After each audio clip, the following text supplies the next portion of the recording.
জীবনে চলার পথে আমাদের অনেকেরই ভুল বা অন্যায় হয়ে যায়।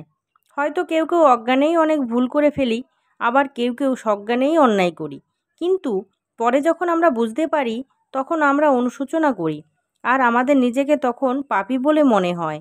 আমরা সারা জীবন অনুতাপের জ্বালায় জ্বলতে থাকি।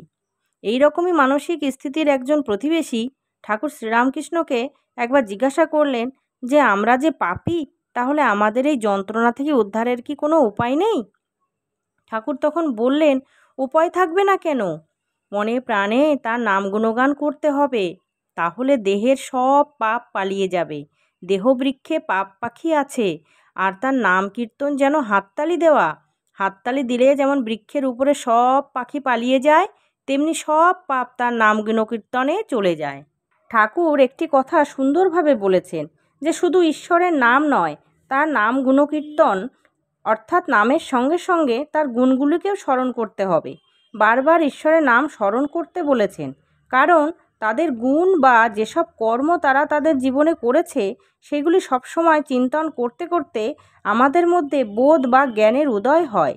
এবং বারবার যদি তাদের ক্রিয়াকর্মগুলি ভাবতে থাকি, তাহলে আস্তে আস্তে যেমন আমাদের দ্বারা যেসব ভুল হয়েছে সেই সব অনুশোচনা বোধ চাপা পড়ে যায়, আবার তাদের ক্রিয়াকর্মগুলি বারবার ভাবতে ভাবতে আমাদের মেঘরূপ অজ্ঞানতাও কেটে যায়। যদি আমরা মনে মনে চিন্তা করি গীতায় শ্রীকৃষ্ণ অর্জুনকে কি বোঝাতে চেয়েছিল, তাহলে দেখতে পাবো অর্জুন তো যুদ্ধ করতে চেয়েছিল না, কিন্তু শ্রীকৃষ্ণ তাকে বুঝিয়েছিলেন যে তার যুদ্ধটা করা উচিত। অর্জুন তার নিজের আত্মীয় স্বজনদের মেরে রাজত্ব ও সিংহাসন লাভ করতে চাননি, কিন্তু শ্রীকৃষ্ণ অর্জুনকে বুঝিয়েছিলেন যে যেখানে বৃহত্তর কল্যাণ বা সমাজ কল্যাণের প্রশ্ন থাকে, সেখানে যদি নিজের ক্ষুদ্র স্বার্থ ও আত্মবলিদানের প্রয়োজন পড়ে, তো সেটা তার অবশ্য করা উচিত। আর শ্রীকৃষ্ণ অর্জুনকে আরও বলেছিলেন যে তিনি যুদ্ধে অংশগ্রহণ করবেন না এবং শুধু অর্জুনের সারথি হবেন। কথা দেওয়া সত্ত্বেও তিনি রথের চাকা দিয়ে পিতামহ ভীষ্মকে মারতে গিয়েছিলেন, কারণ ভীষ্মকে বধ না করা গেলে কোনোভাবেই যুদ্ধ জয়লাভ করা সম্ভব নয়। এখানে তিনি কি শুধু যুদ্ধ জয়লাভ করার জন্য নিজের কথা ভঙ্গ করতে চেয়েছিলেন? তা একদমই নয়। তিনি ন্যায় প্রতিষ্ঠা ও সমাজের কল্যাণের জন্য সারা জগৎ যদি ওনাকে কথাভঙ্গকারীও বলে, তিনি সেটাও শুনতে প্রস্তুত ছিলেন। এখানে তিনি বুঝিয়েছিলেন যে আমরা যেন সবসময় নিজের স্বার্থের কথাই চিন্তা না করি, সমাজের ও মানব কল্যাণের কথাও চিন্তা করি। এই কারণে ঠাকুর বলেছেন ঈশ্বরের নাম গুণগান করতে। আসলে এই সব গুণগুলি ভাবতে ভাবতে আমাদের মন থেকে পাপ চিন্তা দূর হয়ে যায়, আর আমাদের মন শুদ্ধ, পবিত্র ও ন্যায়পরায়ণ হয়ে ওঠে। ঠাকুর আরও বললেন, দেখো মেঠো পুকুরের জল সূর্যের তাপে আপনা আপনি শুকিয়ে যায়, তেমনি তার নাম গুণকীর্তনে পাপ পুষ্করিণীর জল আপনা আপনি শুকিয়ে যায়। অর্থাৎ জ্ঞান, বিবেক ও বোধরূপ সূর্যের তাপে পুকুরের জল অর্থাৎ সমস্ত অজ্ঞানতা ও পাপ শুকিয়ে যায়, অর্থাৎ দূরীভূত হয়ে যায়। ঠাকুর বললেন রোজ অভ্যাস করতে হবে।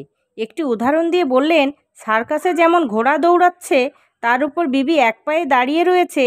এটা ঠাকুর এই উদাহরণ দিয়ে বোঝালেন যে দৌড়ানো ঘোড়ার উপর বিবির দাঁড়িয়ে থাকা তো একদিনে হয়নি, তাকে রোজ অভ্যাস করতে হয়েছে। আমাদেরও তাই ঈশ্বরের নাম গুণকীর্তন চর্চা রোজ অভ্যাস করতে হবে, তাহলে একদিন না একদিন ঠিক আমাদের ঈশ্বর লাভ হবে। ঠাকুর আরও দুটি উপায়ের কথা বললেন। এই দুটি উপায় হলো অভ্যাস ও অনুরাগ, অর্থাৎ তাকে দেখবার জন্য ব্যাকুলতা।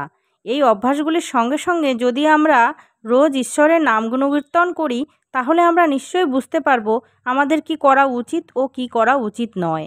জ্ঞান, বিবেক, বোধ জাগরিত হলে আমাদের সব পাপ কেটে গিয়ে জীবন মঙ্গলময় হয়ে উঠবে। জীবনে চলার পথে আমাদের কোনো ভুল বা অন্যায় হয়ে গেলে তার থেকে উদ্ধারের জন্য আমাদের কি করণীয়, সে বিষয়ে ঠাকুর শ্রীরামকৃষ্ণ কি বললেন সেটাই আজকে আলোচনা করলাম।